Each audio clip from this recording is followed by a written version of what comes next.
Good afternoon, and welcome to the National Press Club. My name is Sonia Hilgren. I am president of the National Press Club and editor of Farm Journal. I'd like to welcome club members and their guests in the audience today, as well as those of you watching on C-SPAN, listening on National Public Radio, and listening on Internet, the Global Computer Network. Before introducing our head table, I would like to remind our members of upcoming speakers. On Tuesday, May 21st, Sadaka Ogata, United Nations High Commissioner for Refugees, will present a speech entitled Return and Reconciliation, Healing the Wounds. On Wednesday, May 22nd, Tom and David Gardner, the motley fool of the online investing world, will talk about Wall Street's wisdom, why fools can't bear all this bull. And on Wednesday, May 29th, British Foreign Secretary Malcolm Rifkin will give a major speech on transatlantic relations. Transcripts and audio and videotapes of Press Club luncheons are available by calling 1-800-NPC-2334. If you have questions for our speaker, please write them on the cards at your tables, pass them up to me, and I will ask as many as time permits.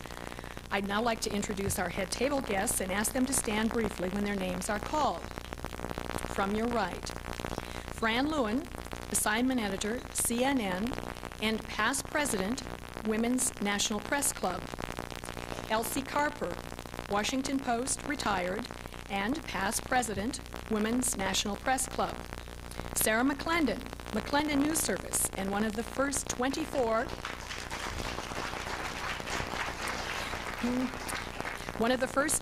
members, female members of the National Press Club.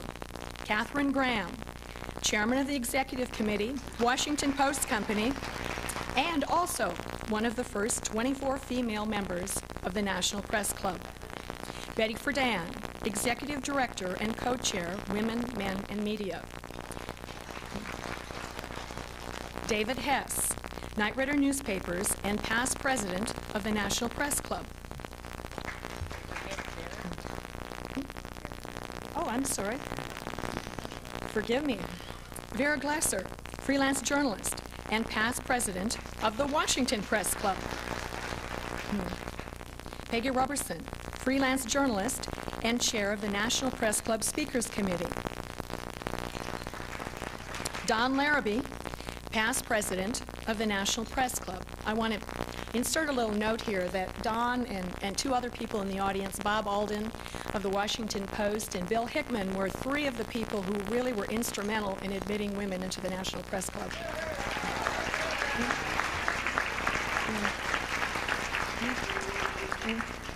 Nancy Woodhull, co-chair, Women, Men, and Media. Ron Sarrow, news director, Washington News Network, and first male president of the Washington Press Club. Susan Garland, Business Week magazine, and the final president of the Washington Press Club. Frances Spass Slayton, Metro Sunday Group author, and one of the first 24 female members of the National Press Club. Hope Ridings Miller, author, and Washington Post, retired.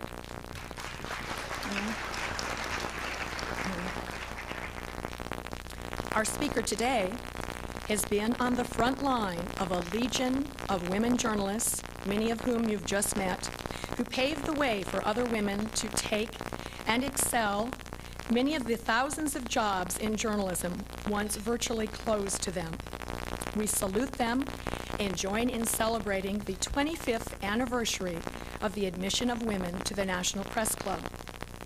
Helen Thomas, also one of the first 24 women admitted to this club 25 years ago, is a Washington institution, is almost as much of an institution as this club itself. Most television watchers know her as the woman who asks the first or second question at presidential press conferences. That's because it's traditional for correspondents from major wire services to ask the first questions. And Helen Thomas has been White House Bureau Chief for United Press International since 1974. She also is the one who ends presidential press conferences with a polite, "Thank you, Mr. President." She was born to Lebanese immigrant parents in Winchester, Kentucky, the seventh of 9 children, and grew up in Detroit and was graduated from Wayne State University. She began work in the summer of 1942 as a copy girl for the old Washington Daily News. The next year, she joined United Press as a radio writer. Arriving at work at 5:30 a.m. each day, she developed a habit which no doubt has contributed to her success. She's early to rise and late to bed. She still is the first reporter in the White House press wing each day and the last one out. She covered Jacqueline Kennedy when John Kennedy was president and has traveled the world with Presidents Johnson, Nixon, Ford, Carter, Reagan, Bush, and Clinton. She was the first woman officer of the National Press Club, the first woman to receive the club's 4th Estate Award for Lifetime Achievement, the first woman to be admitted to the prestigious Gridiron Club and to serve as its president, the first woman president of the White House Correspondents Association, and on and on and on. In 1959, she was president of the Women's National Press Club, which became the Washington Press Club when it admitted men before the National Press Club admitted women. The two clubs merged more than a decade ago. Helen also was a part in one of the great Washington love stories. Douglas Cornell, the big story man for the Associated Press, was Helen's friend and colleague, eventually the love of her life. In 1971, the year Cornell retired and was no longer her competitor, their romance became very public. Richard Nixon gave Cornell a surprise farewell party and invited the entire Washington press corps. Pat Nixon grabbed the microphone and announced their engagement. It was one of the few times anyone scooped Helen Thomas at the White House. And her husband, sadly, died 11 years later. Before Helen speaks, she is to receive another award. I'd like to ask Betty Friedan and Nancy Woodhull, co-chairs of Women in Media, please join me at the podium to present a Breakthrough Award. Founded in 1987, Women, Men, and Media hosted a roundtable discussion here at the Press Club this morning to discuss news coverage of women in power. Betty Friedan is known to all of us as the author of The Feminine Mystique and several other groundbreaking books. She is now distinguished visiting professor at Mount Vernon College here in Washington. Nancy Woodhull was a founding editor of USA Today.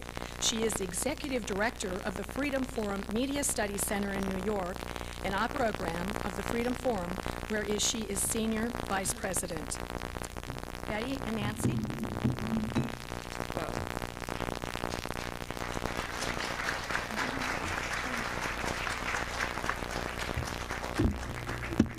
Helen and I were evidently twins in another life. Since I've been living in Washington, cab drivers say, "Oh, I love that question you asked at the White House this morning." And she gets into airports and say, "Oh, you've done great things for women." Well, she has done great things for women. It was Women, Men, and Media that thought that should celebrate its anniversary this way. We give breakthrough awards, Women, Men, and Media. We monitor, for 8 years now, we have been monitoring the representation of women in the mass media as a sort of Rorschach test of what's happening in society. And while we still see a glaring deficiency in the sense that women, who are 52% of the population, make up only 15% of news coverage, if you look at the front pages, that had grown toward 20% and then it slipped down in the last 2 years. Nevertheless, there have been massive strides made when you look back the 25 years that we're looking back to today. And we are giving this breakthrough award to Helen because she led the battle. She led the battle to take women out of the balcony and into full participation in the press club and in the coverage of power and politics in Washington. And that's that step was very important. That inclusion of women as puppets Fran Lewin gave me today some historical records that said that as late as September 28, 1970, saying it would severely alter, if not destroy, the character of this institution, the Press Club, by women. Well, I hope it has beautifully altered, you know, and protected from obsolescence the admission of women into full citizenship in the press corps. That's very important, that the eyes and the experience of women and not just men define the news, report the news, cover the news. It is a real breakthrough in the unfinished movement of women to equality. And you are a heroine in this. You're a heroine in this. You are a heroine.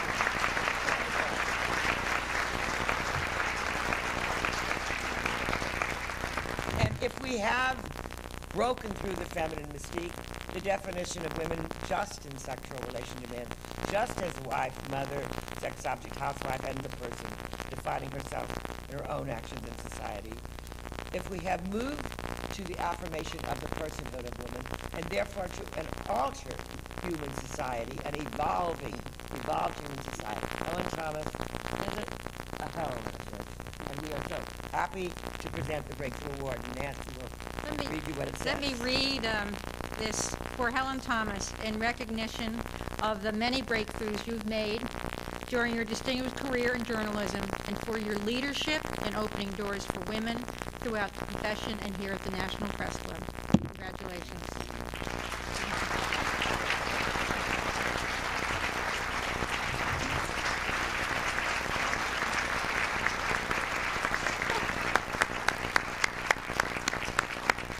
And now I want to officially present my former colleague at UPI, Helen Thomas.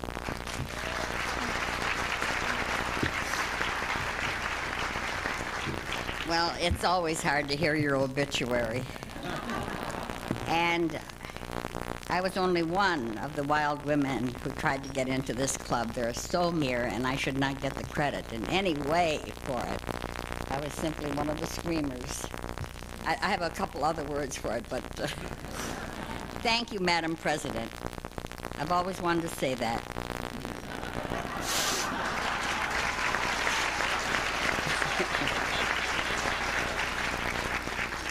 Good afternoon to all of you. I'm very honored to be here to celebrate the 25th anniversary of the admission of newswomen to the National Press Club. On that memorable day in 1971, the all-male club saw the light and voted 227 to 56 to take in women reporters as members.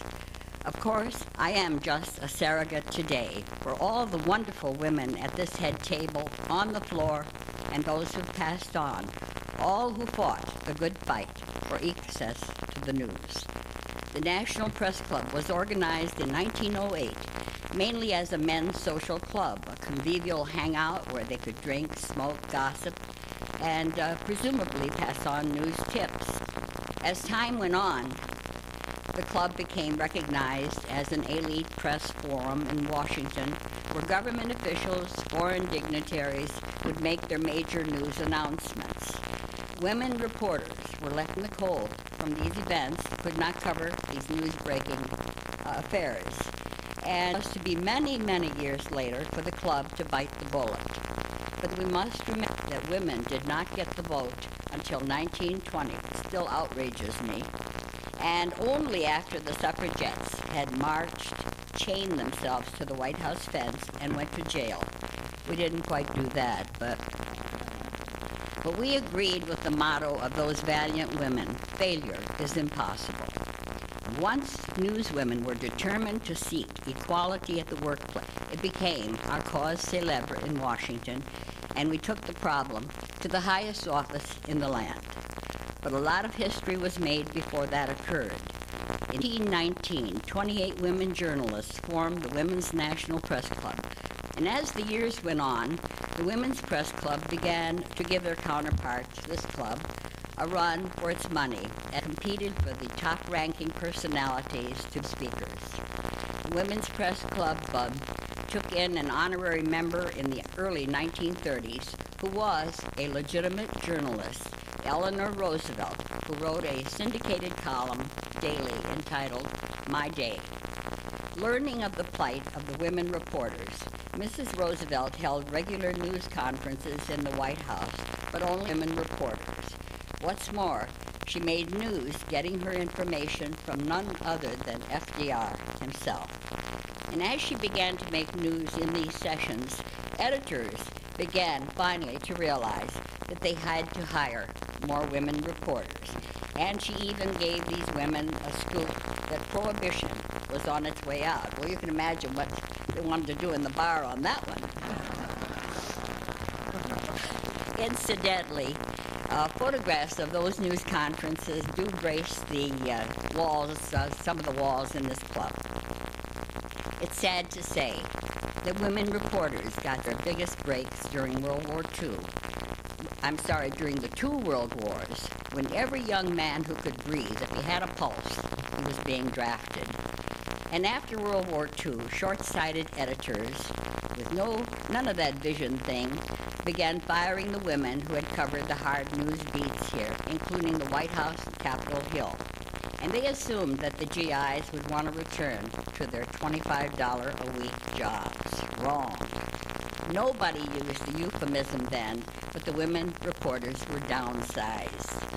And eventually the newsrooms became all-male bastions again. In 1949, Florence Chapman succeeded in swimming the English Channel in both directions. In that same year, the press club redid its bar, and women visitors were allowed to file through, not to order a drink, on this one-time basis. At the bar stood Homer Dodge, a club curmudgeon, if courtly, who wore pearly gray spats. Well, you get the picture. Dodge was moodily staring into his partly consumed beer when suddenly he announced in stentorian tones, "A woman's place is English Channel." Well, Dodge, it seems that his anti-woman misanthropic attitude toward women stemmed from his childhood in Cleveland. It seems his mother was a secretary to a big oil man. And when she hit the boss up for a raise, he offered her stock instead. She refused and insisted she wanted the money. As Dodge used to tell the story, that oil man was John D. Rockefeller. And he bemoaned the fact that if his mother had taken the stock, he wouldn't have to work a day in his life. Well, women were not welcome in the bar, to put it mildly. But one day, a well-dressed woman, beautiful hat, came to the club, briefcase in hand, and demanded to see the bar. And she was told, rather politely, by the president of the club, that it was for men only.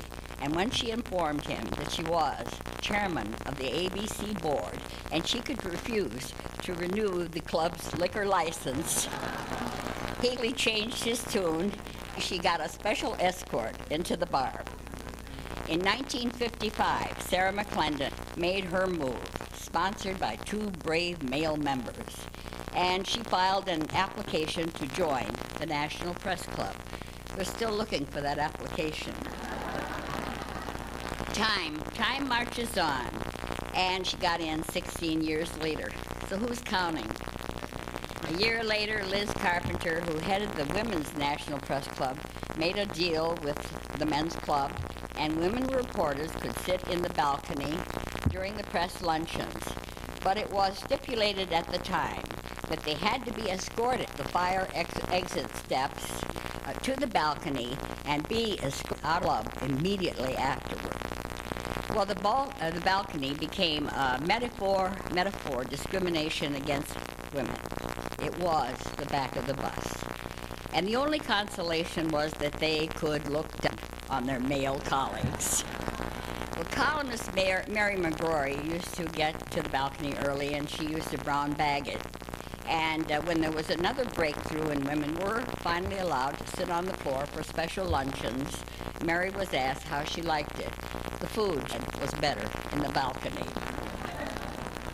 Competition by all the press clubs began to get hot and heavy, and by the time the era of coexistence rolled around, President Eisenhower invited Soviet leader Nikita Khrushchev to Washington. Well, the furor began to fly. All the clubs sent cables to Moscow inviting Khrushchev to have him appear at their luncheon, a luncheon they would sponsor. The State Department insisted that this press luncheon, the one that he would give in Washington, be held at the National Press Club. With the help of the Russians and the State Department, however, the National Press Club reluctantly relented and decided that it would allow 1.4 women, whatever that means, to every 10 newsmen to attend the historic luncheon. Well, as it turned out, 33 women reporters were allowed to sit in 120 seats, and they had to fill out forms, however, explaining their need to cover the event. Well, that was the speech when Khrushchev told us, "We will bury you." The date was September 16, 1959. After that, the Cold War continued, and so did the ban on women becoming members. It was well worth noting that black journalists did not fare well either. Joe Layton, formerly with UPI, formerly the voice of the Pentagon, Deputy White House Press Secretary, recalls that when the Newspaper Guild staged its front-page ball at a downtown hotel in 1943, during World War II, when blacks, of course, were serving and dying, black members were not allowed in the hotel, not allowed to attend the dance.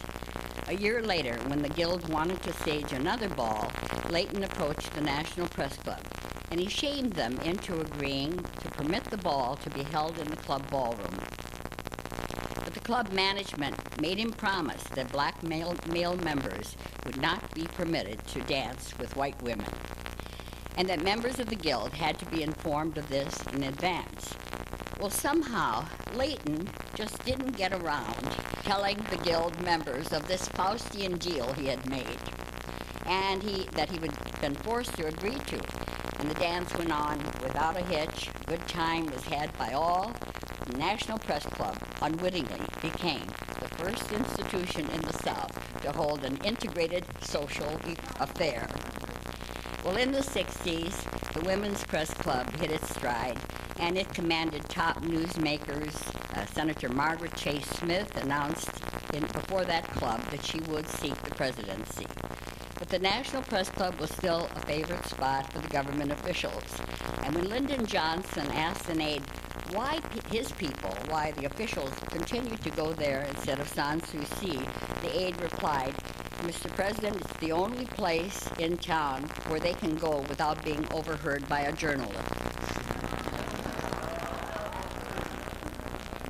Well, the advent, of course, of the women's movement led by Betty Friedan helped create the atmosphere that led the National Press Club into the 20th century. And women reporters had argued all along that if it was a social club and not a professional club, then the one press event involving a visiting head of government should not be staged at the press club. They were let up in the pressure that women journalists put on Washington officialdom to steer clear of the press club lectern, and protests began to pay off. By this time, what I like to call the men's liberation movement also began to take hold with this club, and members no longer could really justify the gender exclusivity. And there were holdouts, of course, and one member complained, first it's the tap room, then the billiard room, then the card room, and eventually it will be the men's room. Well, meanwhile, the Women's Club began to take in male members and became the Washington Press Club in 1985. But 25 years ago, when 24 women were first admitted to the club, the president was hardly the soul of gallantry. He told the women who were coming in, perhaps your names will be added to the list. Joan of Arc, Amelia Earhart, Carrie Nation, Pocahontas, and Lizzie Borden. For all that, Sarah, Fran Lewin, many others could belong to the White House Correspondents Association, but we were barred from going to its one event of the year, a dinner in honor of the President of the United States. Well, this was finally unacceptable. We went to President Kennedy and told him he should not attend the White House Correspondents' Dinner if we couldn't go, and he agreed. And of course, then we all went to the dinner. women were allowed to go for the first time in 50 years. Since those glory days, the National Press Club has had 5 women presidents. And even today, we search for the answers to blind prejudice that so long ruled our society and was so damaging to our profession and many others. Our profession particularly because we hold the public trust. We do not look back in anger. It all seems so bizarre. And once we walked into the club as members, we were accepted, and it seemed so right. So having overcome some of these obstacles of the past, we have more mountains to climb. We must work to restore faith in the integrity of our profession, its essential fairness, its independence, its profound dedication to the truth. Thank you.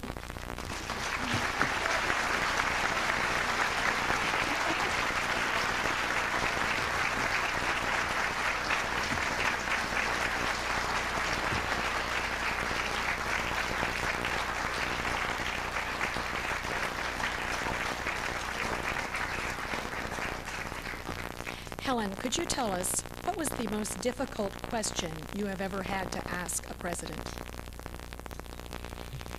The most difficult was when I became bureau chief at the White House in 1974. Was the height of the Watergate revelations, and press conferences were very few and far apart. President Nixon, we knew was on the rope. We knew it was darkness at noon, and we knew the other shoe was going to fall. But I also knew, and we all came to the one press conference at prime time that he was holding, and we knew what a strain it was on him. But that night, he started his press conference by announcing, by congratulating me on my appointment. And I was in a dilemma because I had come armed with a very tough question. Here, the president was being so nice to me. So I thought to myself, what is the public going to think? They think, well, that woman, she is so ungrateful. And then I thought, what will my peers think? That flattery will get me everywhere. I asked a tough question, but I must say I had a lot of qualms about it. Felt bad. What was the question? It was a question on one of the tapes with John Dean. Of all the presidents you have covered, which one, in your view, has done the most for women? Lyndon B. Johnson, without a doubt. I think he really promoted women in a big way. I think all of the presidents really have tried to do a lot for women. President Clinton has several women in the cabinet and everything. I think we've made incredible strides in that direction, or women cabinet officers and so forth. But, and I really do think that we'll have a woman president early in the next century. It isn't a question of them having done for us. We've done, as far as I'm concerned, it isn't their role. We should have had equality from our date of birth. I can't understand why we had to wait so long, and I can't understand any woman who would not fight for equality totally until we get it.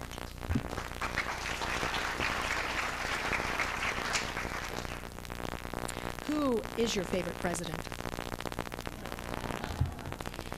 Well, I thought that President Kennedy was the most inspired president I covered. I think that he had a sense of destiny. I think he had a feeling that his time was short.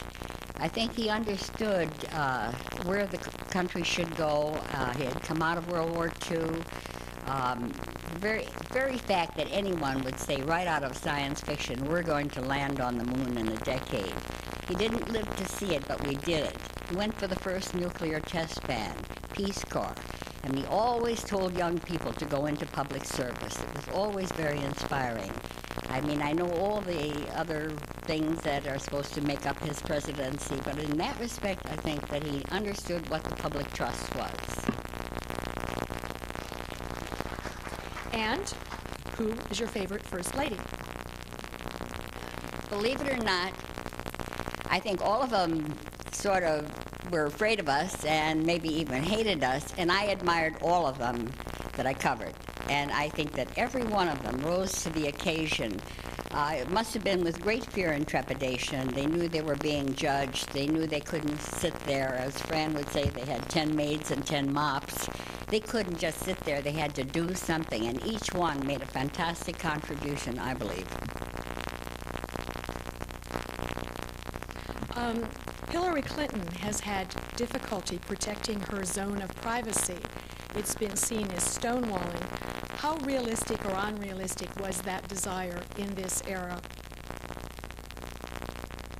Well, Mrs. Roosevelt said you can have a lot of privacy in the White House if you don't do anything. I think that if that becomes your number one qualification, you should never run for the presidency. I think they have a lot of privacy, some maybe too much. It seems to me that White House has been called a prison, a great white museum, and so forth. I think that more good, wonderful things happen to them. Muriel Humphrey was once asked why she wanted to be First Lady. She never made it, but she said, because I can wave a magic wand. And it's really true. If a First Lady shows any interest in anything, the world will beat a path to her door, especially if it's for good.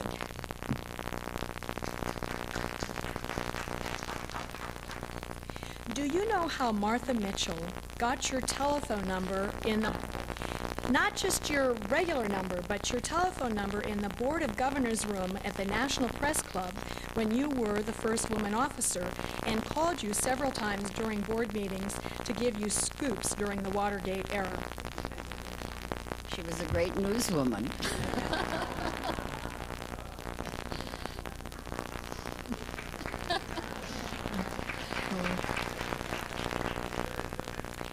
If you were Mike McCurry, the President's press secretary, what changes would you make in your interactions with the press?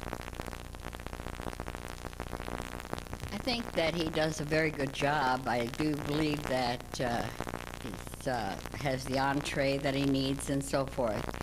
I asked him at this, he was at this podium, I think, when I asked him if he would ever lie to us. And he said no, but he would tell the truth slowly. And so I thought maybe we could tell the truth faster. Each president seems to hold fewer and fewer news conferences, going back all the way to Roosevelt. Will this trend ever turn around? Presidents hold news conferences when things are going well. I can assure you they go underground when they're not going well. President Clinton does not really hold, I think he's held a couple primetime news conferences. He holds more news conferences than you think, but they're sort of hit and run, and they're not these highly staged events in the East Room.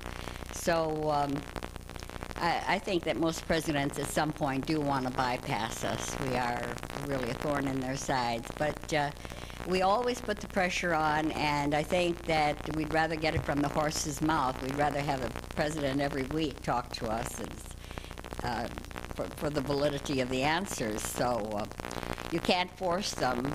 There's nothing in the Constitution that says a president has to hold a news conference.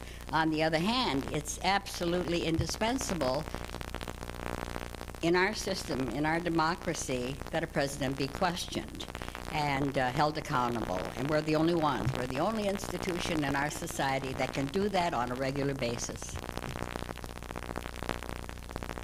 Would you ever hold back and not ask a question? And if so, what would cause you to do so? Well, I have a pretty good record of not holding back. So I think that I would ask the questions I felt had to be asked. Tough as it is, I believe that we have a lot of power in a sense. We're not there to ruin reputations or lives. We're there to find out the truth. And I think when people go into public service, they are accountable, and they have to be questioned, and I think they understand that. That goes with the turf today. Who, in your opinion, was the most effective press secretary in terms of understanding the press? None. No, I'm teasing. There were some better than others. I thought that I suppose I once thought that if they came up through our ranks and had that kind of experience, they would be good press secretaries, but it wasn't necessarily so. I think Pierre Salinger was very good. He was very close to the Kennedys. He knew what was going on in the Oval Office. I thought Marlon Fitzwater was very good. We had Camelot with Jerry Tahorse. He lasted 1 month. And I think Marlon certainly had the entree with President Bush, and especially during the Gulf War, he was tuned in. And that's what has to happen, and I think McCurry does a very good job. You sort of answered this question, but how would you characterize this White House as far as its relations with the press and accessibility of top officials? So those would be people besides McCurry. Well, it's improved a lot. They really came in, Clinton entourage came in with a real chip on their shoulder. And usually it takes a couple days to get arrogant, get in the White House, you find your way around. Well, they came in arrogant, but something 20, something 30. It's great on a campaign trail. They have the energy, they have the enthusiasm, but they can't run the world. So there was a lot of hostility, and I think a lot of baggage, and a lot of it probably stemmed from very valid reasons from the campaign, where they felt they had been given a very tough ride. But it's improved a lot, and I think that when Mike McCurry came in, he realized that he had to clear the atmosphere. And he basically really told his staff that we were human beings, not beasts, as we've been called. And so we've had a better relationship. It's never perfect. We do fight. How has television news changed coverage of the White House? Have you seen TV reporting get better or worse throughout the years? I have the greatest admiration for my television colleagues, because I've seen them come in 6 o'clock in the morning, work 12 hours to get a minute and a half on the nightly news. That is truly nirvana. I see less and less TV news, not enough, and they actually have to sell their stories now to their editors. There's no question that television has transformed journalism, especially at the White House. We do take second place, but no one can blame a president for not going on television and reaching 60 million people all in one fell swoop. And I certainly don't resent it. I want people to see with their own eyes and to be able to make their own judgments. So I think it's great, but I think it must be very sad for them, because they do cover these stories and they get so little chance to tell them. There ought to be more news on television. Do you think journalists should accept fat speakers' fees? Yes. Why not? You want more news on television. Do you support the efforts of the networks to have more political coverage this year? Do you think they're doing enough of it, having it, say, in off prime time, or each network's doing it differently? If they give free time, I think it's wonderful. I mean, imagine the megabucks it takes to run for public office in this country. And I think the whole idea of them being a little more magnanimous and giving time is absolutely necessary. It used to be that they had to give something to the public service. Certainly radio did, but those days seem to have gone by the board, so I'd like to see it happen. Senator Dole is leaving the Senate to run for president full-time. Is that wise in your opinion? I honestly don't know. I'm as thunderstruck as everybody else in town. I guess he's a man who is very an independent thinker. He certainly knows what he is, why he is, and so forth, and I'm sure that his judgment came out of a lot of long thoughts. So obviously he thinks that's the best way to go, and we have to bow to his judgment. UPI has been placed on life supports many times. Do you expect it to survive for the long term? Forever. we As Samuel Johnson said, we live from hope to hope. All the time we've been on life support, we've seen many newspapers, great newspapers in this country, go down the drain. I mean, I can name them, 10. And so it's always a sad day for us when any paper goes down. And so far, I think we're holding our own. And I hope we do survive, because I think it's important. Competition is our lifeblood, and I think you need it in wire services. Who at UPI had the courage to appoint you White House Bureau Chief so early in the fight for equality? How did that happen? Well, it was a great National Press Club member by the name of Grant Dillman, and he was a woman's liber somehow, some way, and it was very, I always wanted to be a reporter. It wasn't a question of being a bureau chief, and of course I think that the White House beat is covering history every day. I'm very privileged, very fortunate, and I was very lucky to have him as boss. Why are there not more female bureau chiefs in Washington? Well, there are quite a few, and the why comes from the whole mores of our society. I mean, we have come a long way, but I think there is a way to go. And I think that women more and more, you're seeing many more at the White House compared to the handful when Fran and I were covering. So I think they're making great strides. What has been the biggest struggle you have had as a woman journalist?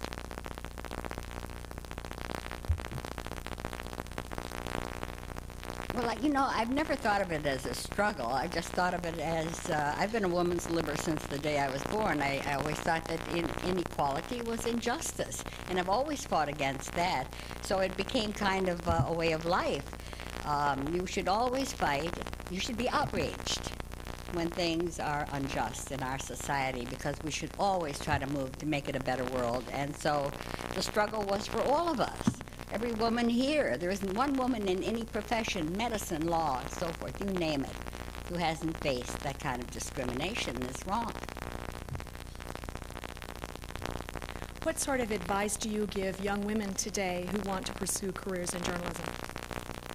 Go for it. You'll never regret it, and those who've left it have always looked back in longing.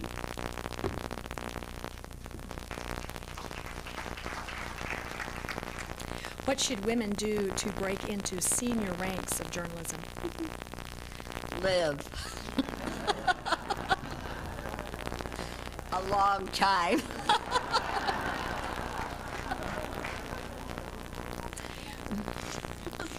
Besides time, what are the major barriers remaining to women becoming top news executives, and how can these barriers be overcome? Well, I think Nancy can better answer that. Of course, there is the glass ceiling in our profession, as there is in so many others, and I think that women just have to keep excelling, keep fighting, and stay on the road. I think that men are becoming more and more aware of that women have the talents and they can do anything, and especially for a long time, you know, they wouldn't make the vice presidency. They'd get a crystal vase instead whenever they made a sale. But those times are changing. I really do think that we're going to be there at the top. To what quality of yours do you owe your success? And did you have a mentor? I don't think there's such a thing as success. I mean, you're only as good as your last story in my profession. I think that my adrenaline is outrage, and I think I had a lot of determination, and I think you should always set goals and strive for them. I don't know, and as for my mentors, my parents, really. I never had a role model per se in journalism, but my parents gave me this tremendous sense of what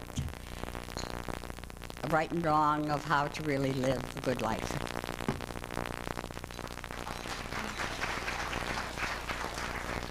Besides those qualities, could you describe some other necessary talents?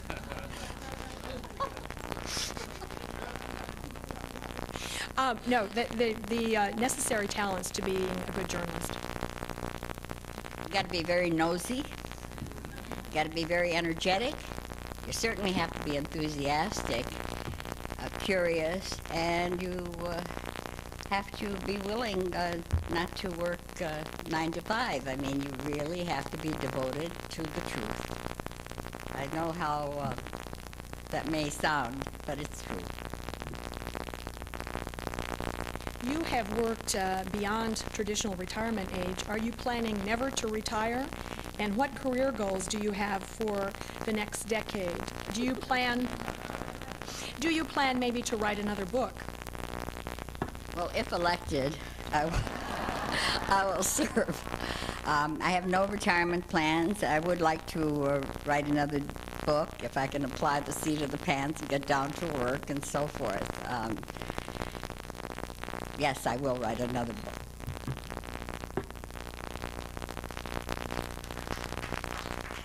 I think you've got some buyers out there. Did women your age who did well in journalism have to make personal sacrifices, such as foregoing children?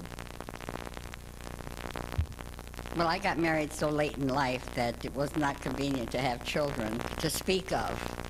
I think that there isn't any reason why women can't have it all. They can't have careers, have families, and so forth.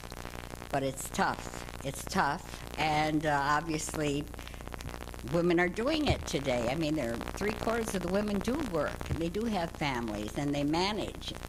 No one said it would be easy. It's always good to marry the right man who'll be very helpful and who will be there when you need them and so forth. But it's a very strange question because I don't see why they can't have it all.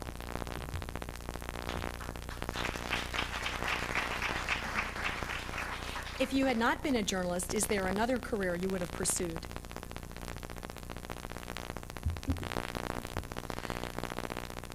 The stage.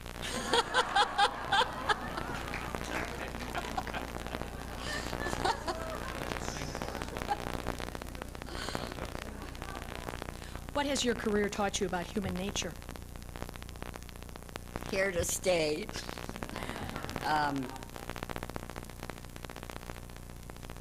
People are very good, people are very kind, and I've always been amazed at the goodness all around me. Who do you think will be the first female U.S. president and when? You tell me. Who do you think will be the next president to occupy the White House? Well, President Clinton was declared politically dead in 1994 when the Republicans swept the Congress, and most of the pundits said he's finished, he's a lame duck for 2 years. And now I think he has a chance, but the Republican candidate also has a chance. Is that fair? How did you get your first news job, and what was it like to work in UP Radio?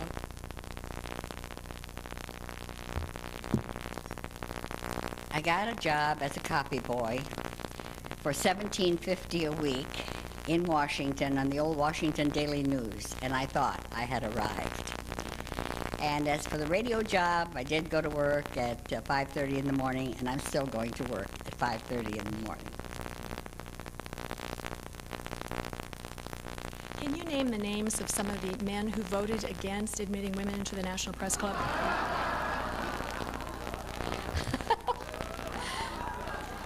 I wouldn't think of it. Or them.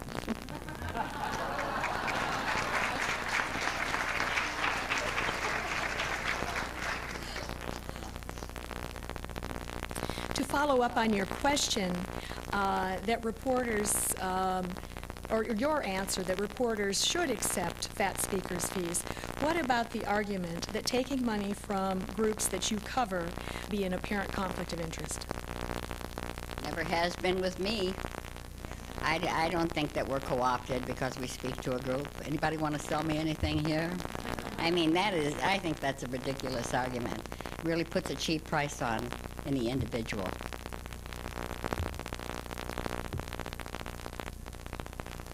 We know that you married your AP competitor. How did your friendship with Fran Lewin survive when you were cutthroat rivals at the White House? Best friends.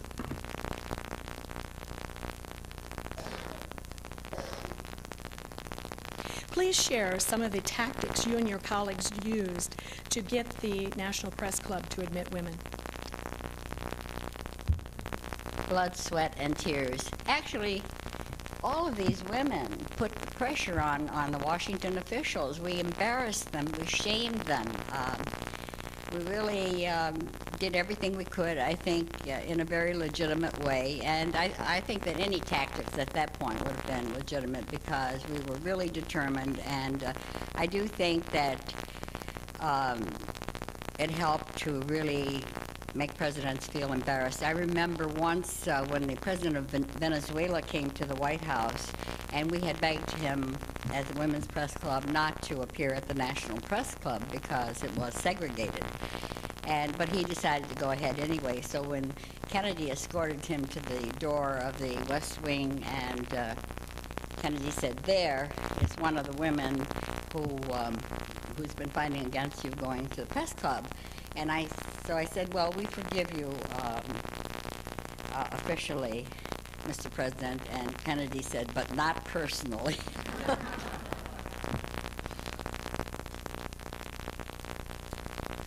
These speakers' fees questions keep coming, Helen.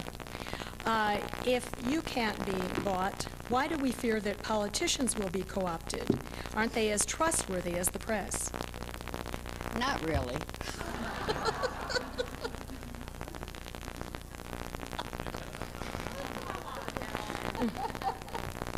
Are you really the last person out of the press office at the White House every evening? No.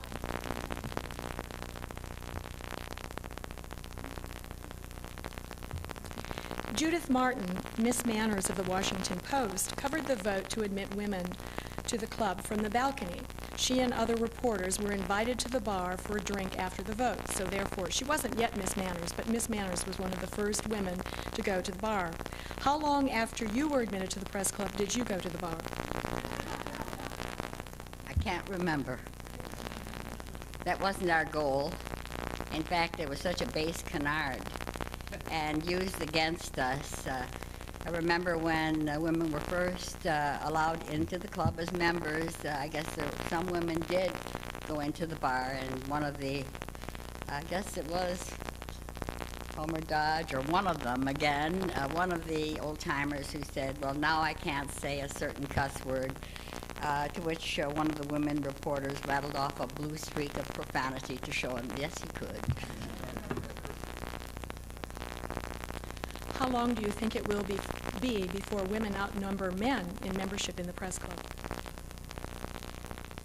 Well, that isn't the goal, and I don't think that's important. I think it's very important that everybody who wants to go into our field get there.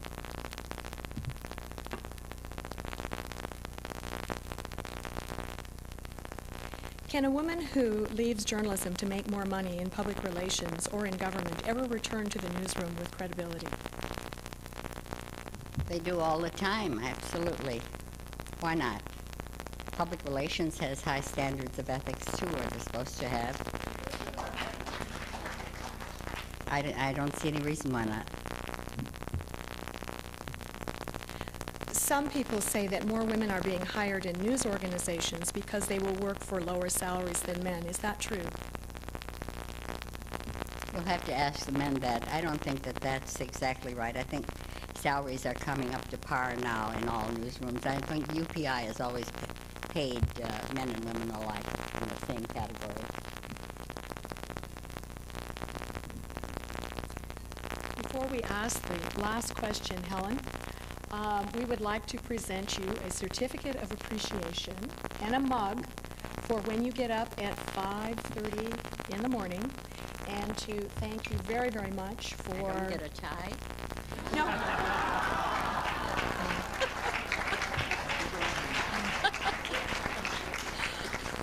We gave up giving ties here a long time ago. So we'd like you to use that mug to help wake you up in the morning, but you must be one of these people who just wakes up immediately. Surely you don't have trouble getting up in the morning. Yes, I do. Thank you. Thank you very much. And the final question. Did a president ever break your heart, either through his behavior or mismanagement, and who? Break my heart? No, not really. Disappointment? Sure, they all do, but don't they for all of us? They don't exactly do what we want them to do, every time.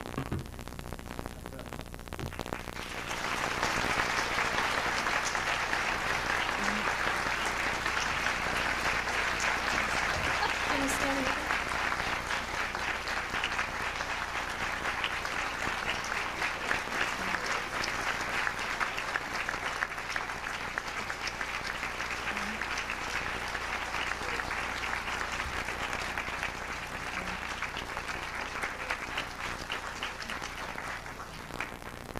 Thank you very much, Helen. Thank all of you for coming today.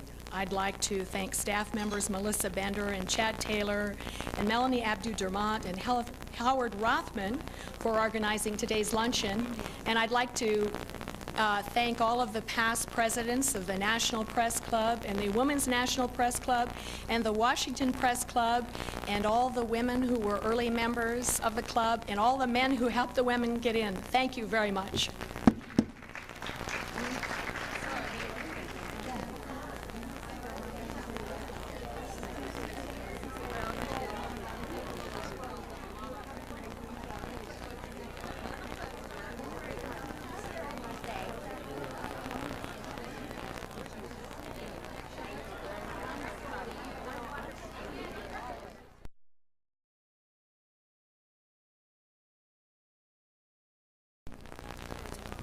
Good afternoon, and welcome to the National Press Club. My name is Sonia Hilgren. I am president of the National Press Club and editor of Farm Journal.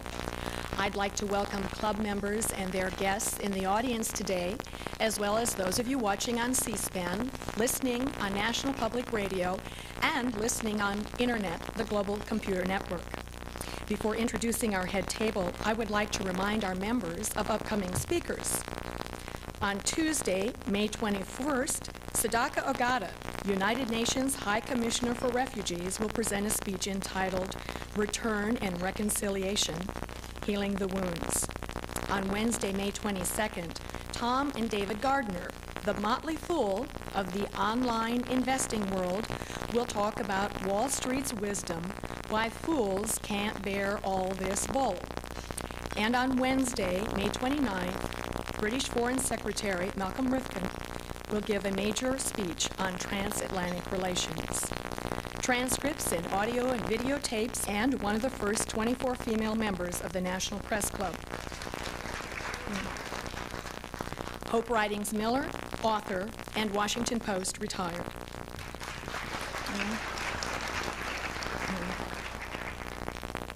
Our speaker today has been on the front line of a legion of women journalists, many of whom you've just met, who paved the way for other women to take and excel many of the thousands of jobs in journalism once virtually closed to them.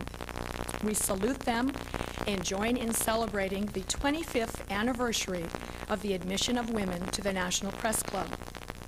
Helen Thomas, also one of the first 24 women admitted to this club 25 years ago, is a Washington institution, is almost as much of an institution as this club itself. Most television watchers know her as the woman who asks the first or second question at presidential press conferences. That's because it's traditional for correspondents from major wire services to ask the first questions. And Helen Thomas has been White House Bureau Chief for United Press International. Press Club luncheons are available by calling 1-800-NPC-2334. If you have questions for our speaker, please write them on the cards at your tables, pass them up to me, and I will ask as many as time permits. I'd now like to introduce our head table guests and ask them to stand briefly when their names are called. From your right, Fran Lewin, assignment editor, CNN, and past president, Women's National Press Club. Elsie Carper, Washington Post, retired, and past president, Women's National Press Club. Sarah McClendon, McClendon News Service, and one of the first 24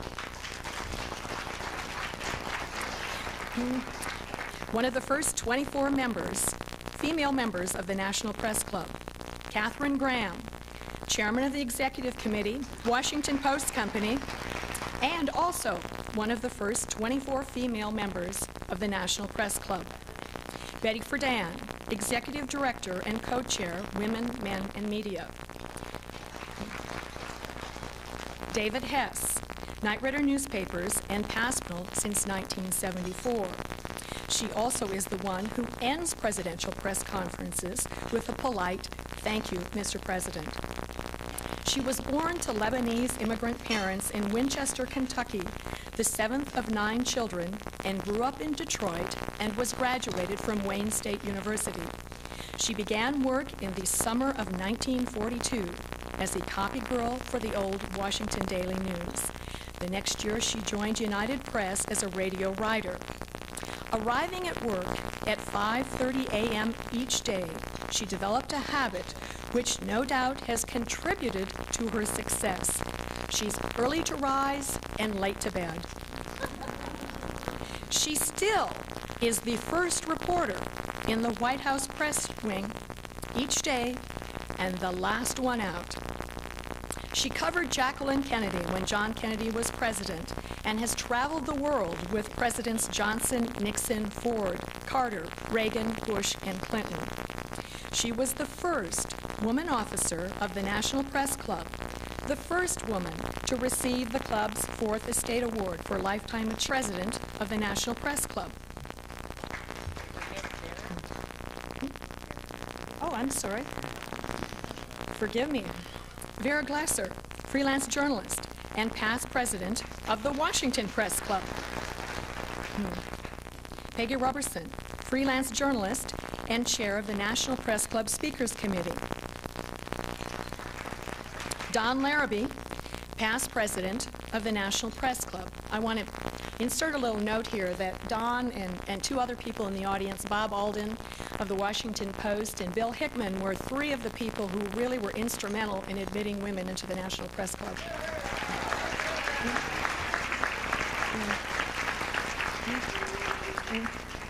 Nancy Woodhull, co-chair, Women, Men, and Media.